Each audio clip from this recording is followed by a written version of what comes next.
Vamos a dar inicio, mis amados hermanos, en esta hora a esta enseñanza de la palabra del Señor.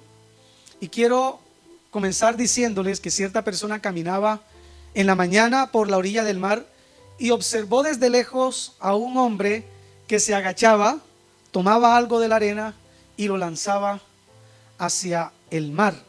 Esto lo hacía de manera repetida, por lo que decidió acercarse al hombre y pudo notar que lo que recogían era estrellas de mar. Tomaba las estrellas de mar, las lanzaba otra vez al agua. El hombre se acerca y le pregunta: ¿por qué haces eso? Y le responde: estoy lanzando estas estrellas de mar nuevamente al océano. Como ves, la marea está baja y estas estrellas han quedado aquí en la orilla varadas. Si no las devuelvo, morirán por falta de oxígeno. A lo que el hombre le dijo: debe haber miles de estrellas de mar sobre la arena. No puedes lanzarlas todas, son demasiadas. Quizá no te des cuenta que esto sucede probablemente en kilómetros y kilómetros de playa. ¿No estás haciendo algo que en realidad no tiene sentido? Entonces el hombre, sonriendo, se agachó nuevamente, tomó una estrella de mar, se la mostró al hombre y la lanzó hacia el mar y le dijo: para esta estrella sí que tiene sentido. Mis amados hermanos, en este tiempo hay cristianos, existen cristianos que se preguntan si todo lo que hacen o las cosas que hacemos nosotros tienen sentido. Si aún es posible sacarle cosas buenas a lo malo que está sucediendo a nuestro alrededor. Hay problemas, hay luchas, hay dificultades, hay hambre, hay escasez, hay una gran cantidad de cosas. Y a veces nosotros oramos, intercedemos, clamamos y parece como que no hubiese respuestas, como si no hubiese la respuesta que nosotros pues estamos buscando. En realidad son muchísimas las necesidades que nosotros como hijos de Dios podemos también ayudar a solventar. Este tiempo se ha convertido en una oportunidad que Dios nos brinda para poder también ayudar a otras personas, a otros hermanos. Si usted cree que está pasando por dificultades, yo te quiero decir algo. Hay personas que están en peores condiciones que tú. Y comparadas con las necesidades tuyas, quizá tú estás en un nivel mucho mayor, estás, como decimos nosotros, estás en la gloria. Ahora, Dios pide que nosotros hagamos acciones de caridad, acciones de generosidad y que nosotros ayudemos a solventar las necesidades de aquellas personas que están sufriendo, que están pasando dificultades. Dios desea de nosotros que tengamos un corazón generoso, así como aquel hombre que en medio de esa generosidad lanzaba a esas estrellas de mar, las regresaba otra vez al mar. Aunque pareciera absurdo para otros, él seguía haciéndolo porque tenía un corazón generoso. Dios nos impulsa también a tener generosidad sobre otras personas, hacia otras personas, porque esa es su voluntad. Por tal motivo he querido llamar esta enseñanza de hoy 3 claves a tener en cuenta en la práctica de la generosidad. Y vamos a buscar en nuestras Biblias en el Evangelio según San Mateo, capítulo 6, versículos 1 al 4. Guardaos de hacer vuestra justicia delante de los hombres, para ser vistos por ellos. De otra manera, no tenéis galardón de vuestro Padre que está en los cielos. Cuando pues des limosna, no toques trompeta delante de ti, como hacen los hipócritas en las sinagogas y en las calles, para ser alabados por los hombres. De cierto os digo que ya están recibiendo toda su recompensa. Pero tú, cuando des limosna, no sepa tu izquierda lo que hace tu derecha, para que así tu limosna sea en secreto, y tu Padre, que ve en lo secreto, te recompensará. Amén. Vamos a ver entonces en esta mañana tres aspectos relacionados a estas claves o tres claves a tener en cuenta en la práctica de la generosidad. Y la primera clave que debemos tener en cuenta es asegurar la ganancia. Si nosotros notamos, el versículo 1 comienza diciendo: guardaos de hacer vuestra justicia delante de los hombres para ser visto de ellos. De otra manera no tenéis galardón de vuestro Padre que está en los cielos. El Señor comienza con una advertencia en este texto en cuanto a la práctica de la generosidad. Cuidarnos de hacer nuestra propia justicia. Cuidarnos de que nosotros seamos vistos por las personas cuando nosotros estemos en ese plan de ayuda, en ese plan de fortaleza espiritual, en ese plan de ayudar a aquellas personas que están tan necesitadas. Entonces, cuidarnos de hacer nuestra propia justicia quiere decir apartarnos de buscar la gratificación personal antes que la acción de ayudar al necesitado. Si notamos la expresión que el Señor utiliza en este texto, Él dice: delante de los hombres para ser vistos por ellos. Es una frase que llama la atención porque esta es una acción que proviene de lo profundo del corazón. Es una acción que nace de un sentimiento de querer ser reconocidos, de querer tener una preponderancia dentro de nuestro medio. Miren, ustedes han visto a los políticos de este tiempo cuando van a inaugurar una obra. ¿Han visto eso? ¿Qué hacen? Llevan bombos, llevan platillos, llevan papayeras, hacen una fiesta. ¿Para qué? Para ser ¿qué? Reconocidos. Y ¿saben? Lo sorprendente de todo esto es que a veces ellos son los que entregan la obra.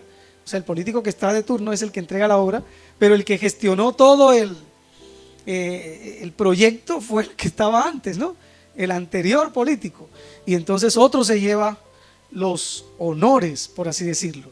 Y la gente a veces no entiende eso y entonces dicen: ah, aquel sí es bueno, este sí es bueno, aquel no hizo nada. Y resulta que el otro está apenas recogiendo los frutos del anterior. Eso sucede. Es una costumbre humana. Es muy humano querer ser reconocidos. Es muy humano querer ser aplaudidos. Es más, yo tengo en mi niño pequeño y este muchachito a cada rato me muestra cosas que hace en el cuaderno y va y me dice: mira papi, hice el número 4. Entonces yo me quedo mirándolo: muy bien, te felicito. Y él sale contento como si le dieran, no sé, el premio más grande de su vida, porque yo le digo: te felicito. Y cuando no le digo te felicito, entonces se queda mirándome y me dice: no me vas a felicitar. Es una necesidad humana. Nosotros queremos ser reconocidos, aún desde niños. Queremos tener esa satisfacción de que hicimos las cosas bien, de que nos aplauden, de que nos reconocen, ¿cierto? Ahora, el Señor nos está diciendo a nosotros que nos cuidemos de ese tipo de acciones. Es decir, que nosotros vayamos hasta en contra de nuestra propia naturaleza, para que la gloria de todo esto sea dada a Dios, para que Dios sea el que reciba la gloria, no nosotros, sino Él. Mis amados hermanos, en el mundo de los negocios se busca la ganancia y que el margen de ganancia sea, el margen de utilidades sea amplio. Eso es lo que cualquiera persona que organiza un negocio quiere tener, que sus ganancias sean grandes, ¿cierto? Todos quisiéramos tener negocios productivos, negocios donde diga uno: wow, qué montón de ganancias, me ha ido súper bien, ¿cierto? Y en este texto el Señor nos muestra que cuando practicamos la generosidad, según lo que el Señor nos dice, en realidad estamos trabajando para lograr una ganancia. Y uno dice: ¿pero dónde dice eso en el texto? Sí, ahí lo dice. El texto dice: de otra manera no tenéis galardón. Esa palabra galardón proviene del griego mistos, que quiere decir salario, paga o recompensa. Es decir, que Dios, cuando nosotros estamos practicando la generosidad, Dios ve esas acciones y las toma como si nosotros estuviéramos trabajando para Él y Él nos debiera algo. Quizá algunos podrán decir, no, pero esto no es así, nosotros no le debemos nada a Dios. O sea, ¿qué hemos hecho? La palabra también lo dice. ¿Qué hemos hecho o qué le hemos dado nosotros a Dios para que Dios nos deba? Pero es que en este texto Dios lo está diciendo. O sea, Él quiere darnos una recompensa. Él quiere pagarnos a nosotros. Si nosotros vemos este texto, nos muestra que toda acción de generosidad que nosotros hagamos es tenida en cuenta por el Señor. Ahora, si nosotros la practicamos según lo que Dios nos está diciendo, de parte de Dios esperamos un galardón, una recompensa. Recordemos que el mismo Señor dice en Proverbios 19:17. Proverbios 19:17.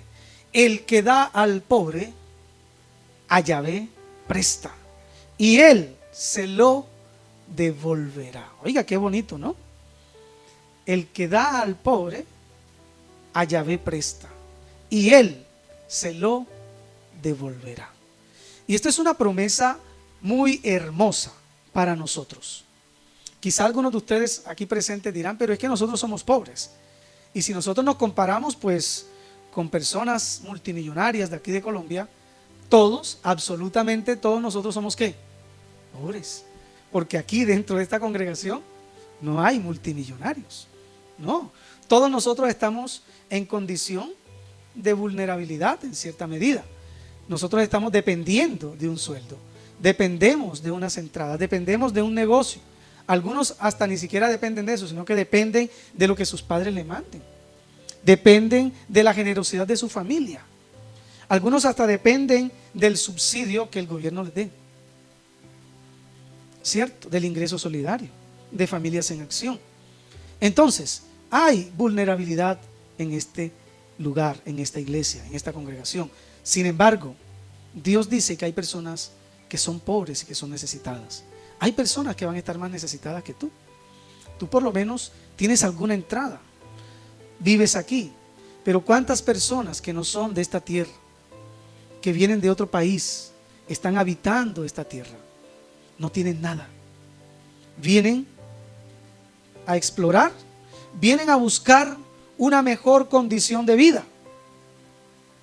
Y se encuentran que aquí también hay dificultades, pero por lo menos, dicen ellos, aquí hay comida y pueden comer. Mis amados hermanos, la práctica de la generosidad debe motivarnos a nosotros a hacer las cosas según lo que Dios nos pide. Nosotros no podemos perder la ganancia que Dios quiere darnos. Nosotros no podemos perder el objetivo de Dios. Dios quiere bendecirnos a través de la bendición que nosotros hacemos hacia otras personas. Pero que esa bendición quede en las manos de Dios. Oiga bien, el Señor dice, cuídate de ser tu propia justicia. Es decir, cuídate de esa actitud de que yo sí ayudé, de que yo sí di, de que yo soy el mejor, de que yo puedo ayudar a otros. No, hazlo para el Señor. Hazlo que nadie se entere. Hazlo para glorificar al Señor, porque el Señor está diciendo allí, mira que de otra manera no vas a tener recompensa. Y por eso, esta clave es, cuida tu ganancia, cuídala. Y ese cuidado empieza aquí en el corazón, en nuestra actitud, en las motivaciones de nuestra alma. Dios está pendiente de eso. Por eso, siempre, cualquier acción que nosotros desarrollemos, pensemos que lo hacemos para nuestro Señor. Amén. Así como lo dice Colosenses 3:17. Y todo lo que hagáis, de palabra o de acción, háganlo todo en el nombre del Señor Jesús, dando gracias a Dios Padre por medio de Él. Todo hagámoslo como si el Señor estuviera frente a nosotros, solo para Él, para su gloria. La segunda clave, mis amados hermanos, es saborear la recompensa eterna. Oiga bien, saborear la recompensa eterna. ¿Cuántos de nosotros hemos saboreado algo que es delicioso? Ayer me trajeron un postre de esos de 3 leches y yo lo saboreé y es delicioso. ¿Usted ha saboreado cosas que son ricas y uno no quiere como que se le vayan de la boca? No, uno saborea, le coge el gusto, qué rico. De esa manera nosotros debemos saborear también la recompensa eterna. Y esto parece absurdo. ¿Cómo voy a saborear algo que pues quizá no ha llegado, pero que se convierte en algo eterno? Pero es que Dios nos está preparando para ello. Nuestra vida aquí en la tierra es corta. Nosotros estamos trabajando para lo eterno. Oiga bien, usted y yo trabajamos para lo eterno. Si nuestra esperanza de trabajo es únicamente aquí en la tierra, hermanos, la palabra de Dios nos dice, somos los más dignos de lástima. Porque entonces hay gente inconversa, hay gente que no cree en Dios, que simplemente dice, la vida es aquí en esta tierra y después de esta vida no hay nada. Todo lo que puedes hacer, hazlo aquí y punto. Pero nosotros sabemos que hay una perspectiva de eternidad y que lo que nosotros tenemos aquí en esta tierra es simplemente un paso de preparación para lo eterno que viene para nosotros. Y por eso es necesario saborear la recompensa eterna. Y el texto dice, cuando pues des limosna, no toques trompeta delante de ti, como hacen los hipócritas en las sinagogas y en las calles, para ser alabados por los hombres. De cierto os digo que ya están recibiendo toda su recompensa. Amada iglesia, amados hermanos y hermanas que están aquí, el llamado que nuestro Señor nos hace es precisamente a evitar la autoexaltación, a evitar ese autorreconocimiento al momento de ser generosos. El Señor nos recuerda que no debemos ser pomposos o rimbombantes al momento de hacer obras de generosidad. La expresión, no toques trompeta delante de ti, hace referencia precisamente a anunciar, a hacer ver o hacer notar algo para que otras personas se asombren. Cuando los reyes iban a ingresar o iban pasando por algún lugar en aquella época, hacían tocar trompeta para que las personas estuvieran alertas y para que todos los que estuvieran allí alrededor de él se inclinaran e hicieran reverencia ante el rey. Miren ustedes, también había una práctica judía de hacer tocar algunas campanas, de hacer tocar algunos címbalos, algunas trompetas, cuando se daba una ofrenda, sobre todo una ofrenda buena. Y entonces tocaban trompeta. ¿Y para qué? Para que la gente volteara a ver quién es. Ah, es fulanito de tal. Y entonces sacaba de su bolsa monedas de oro y depositaba varias monedas de oro y la gente quedaba, wow, qué montón echó, qué pocotón echó, excelente hombre, qué generosidad. Y el Señor lo que nos está diciendo es, si nosotros tenemos esa actitud de hipocresía cuando hacemos obras de generosidad, ya estamos recibiendo nuestra total recompensa aquí en la tierra. ¿Y en qué podríamos llegar? A una simple recompensa de decir gracias, de recibir un gracias. Gracias, usted sí es generoso. Gracias, usted sí es buena gente. Y allí se quedó el todo. Y yo quiero hacerles una pregunta, mis amados hermanos. ¿Usted de verdad quiere que eso sea el todo para usted? ¿Usted quiere que eso sea toda su recompensa? Ahora la pregunta, mis amados, ¿usted quiere recibir una recompensa aquí de que alguien le diga, usted sí es buena gente y listo, hasta ahí llegó? ¿O usted quiere recibir una recompensa cuando el Señor venga? ¿Usted quiere recibir una recompensa a lo eterno o quiere recibir una pequeña satisfacción aquí terrenal? ¿Y sabe qué es lo más triste de todo esto? Que esas recompensas aquí en la tierra, que esos halagos terrenales son gratos en el instante en que tú haces la acción. Pero después de eso, pierde todo sentido. Ya no tiene la misma sensación en tu corazón. Ya no es lo mismo.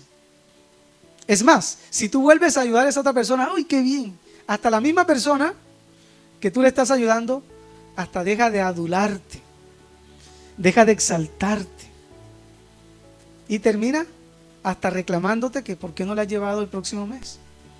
Porque hasta eso pasa. ¿Es así o no es así? Hermanos, Dios desea bendecirnos. Dios desea darnos cosas maravillosas. Dios desea darnos esa recompensa. Y Él lo dice en su palabra. El Señor quiere darnos esa recompensa. La actitud de nosotros como oferentes es adorar al Señor. Es reconocer la grandeza de Dios. Es entender que lo que nosotros tenemos es dado por Dios. No es ni siquiera de nosotros.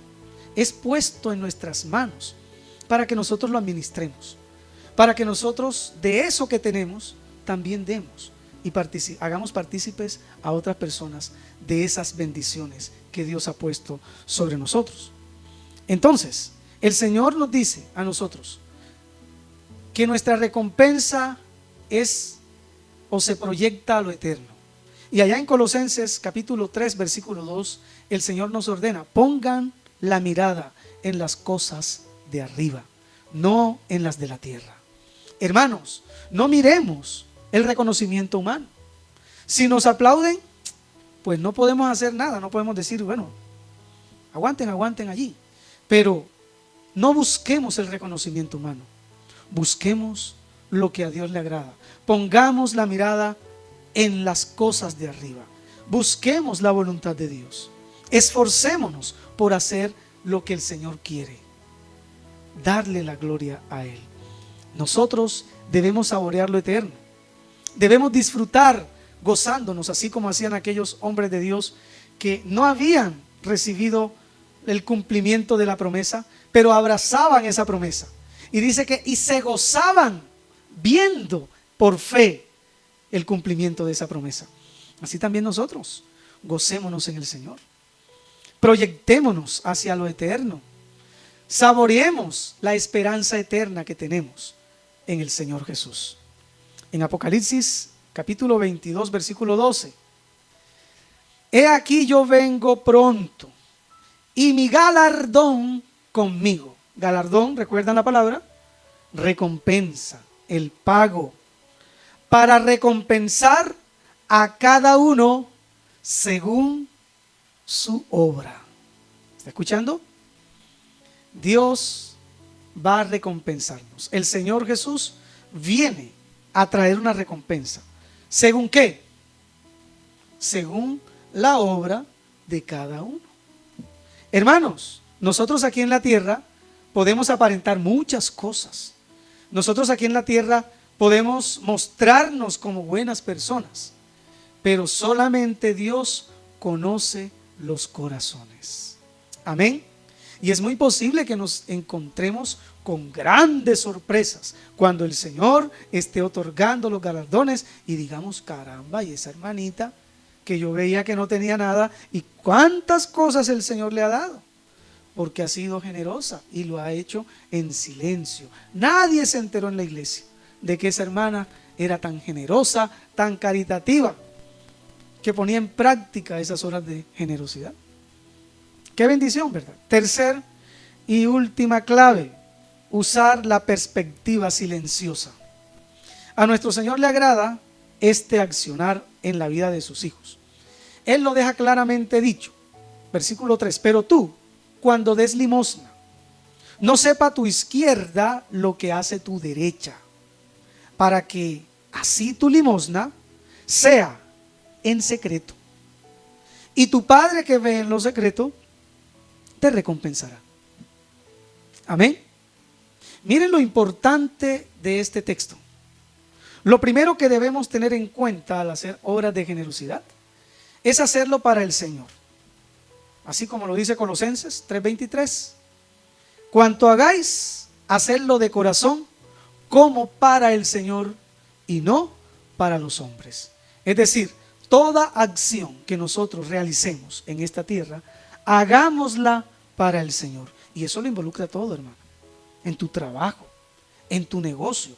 Hay veces que uno tiene un negocio y estás hasta allá tirando casi que piedra, y este negocio que ya no voy a cerrarlo. Hermano, hermana, glorifica al Señor por lo que Él te ha dado. Y haz de ese negocio la gloria de Dios.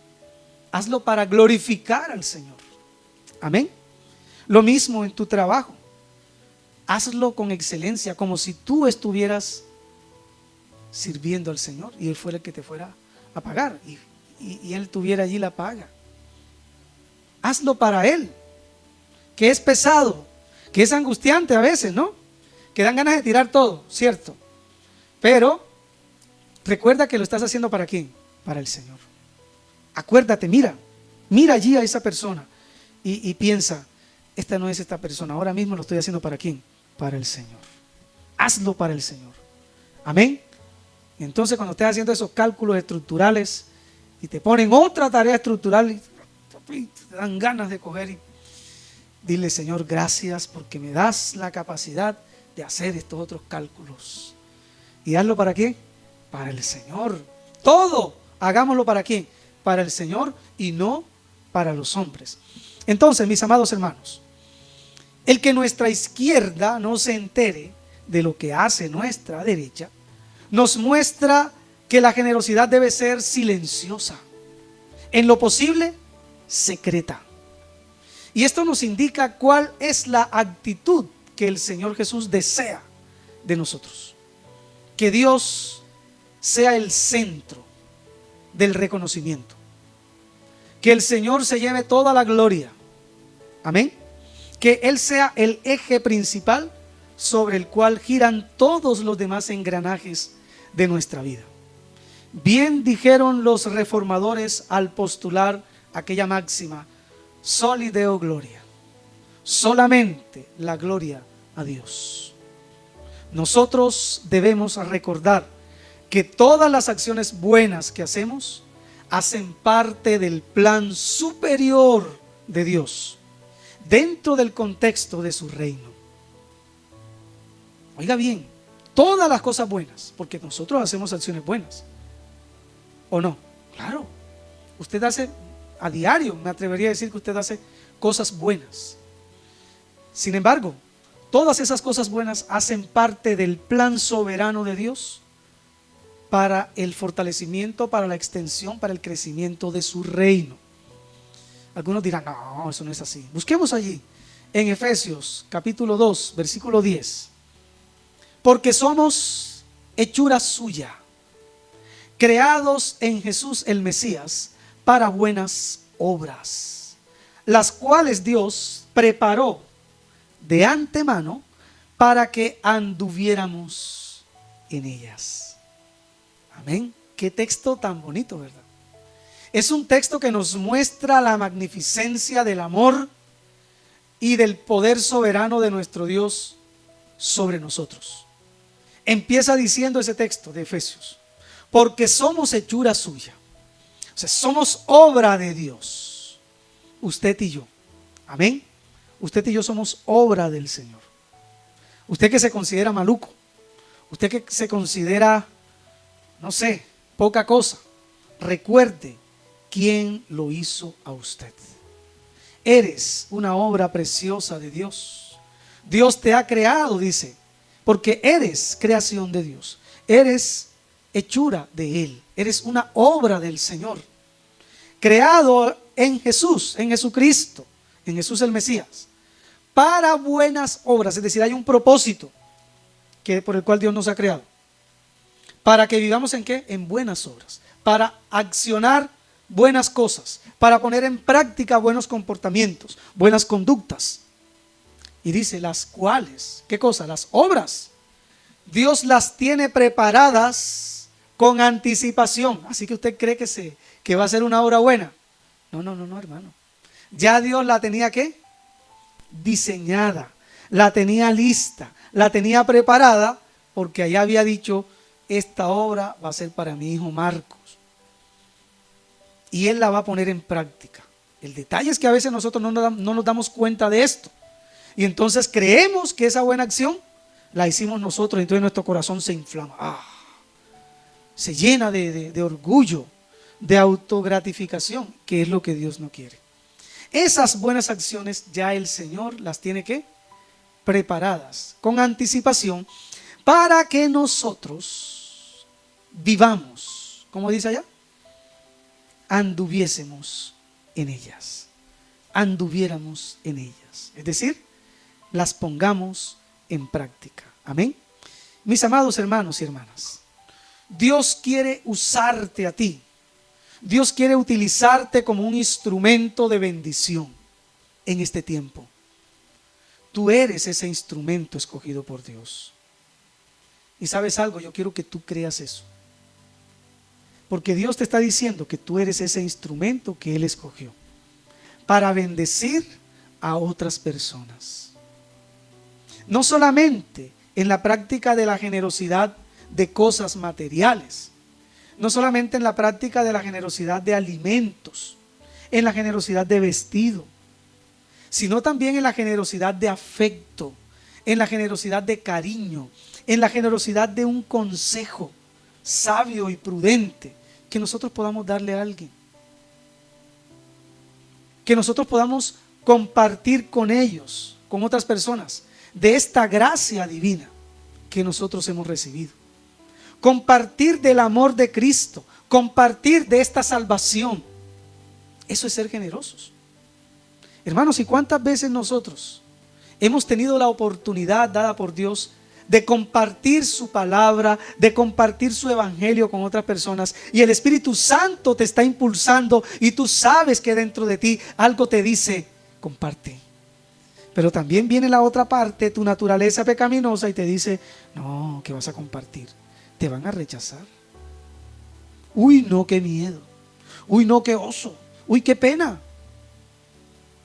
Pero ¿sabes algo? El Señor coloca en tu vida esa inquietud para que tú seas también generoso al compartir el mensaje de salvación con otros. Dios nos ha llamado a eso, a ese buen accionar. Dios nos ha llamado a ser esos embajadores de Él, a poner en práctica su palabra, a glorificarle a Él con nuestra vida. Entonces, usar esta clave silenciosa cuando nadie se entere es asegurarnos de estar cumpliendo con la voluntad de Dios. Es asegurarnos de que el nombre del Señor va a ser exaltado, de que nosotros somos dependientes de Él, de que todo lo que hacemos lo hacemos para su gloria, para que en el día de la recompensa eterna Él nos entregue el galardón. Amén. Y nos diga, yo quiero que el Señor me diga, bien, buen siervo y fiel, en lo poquito fuiste fiel, en lo mucho te pondré. Entra en el reposo y en el gozo de tu Señor. Amén. Yo quiero entrar a ese reposo. Querido amigo que me escuchas, amigo que tú aún no has entregado tu corazón al Señor, el Señor Jesús también quiere que tú entres a ese reposo. El Señor Jesús también quiere recompensar tu vida. Él quiere hacerte partícipe de esta gracia especial. Y para ello te pide que tú abras tu corazón, que tú le entregues tu vida, que tú abras tu mente y te entregues por completo a Él. Yo te invito a que repitas esta oración conmigo.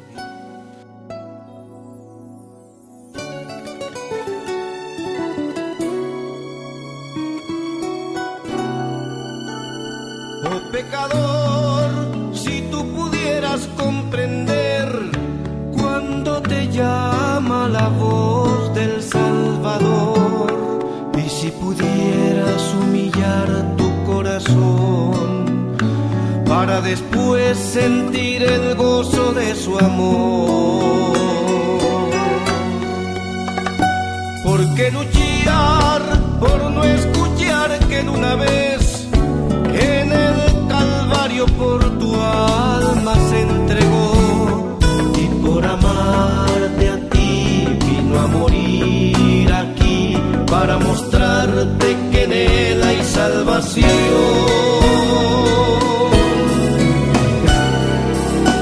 Oh, si comprendieras lo inmenso de su amor,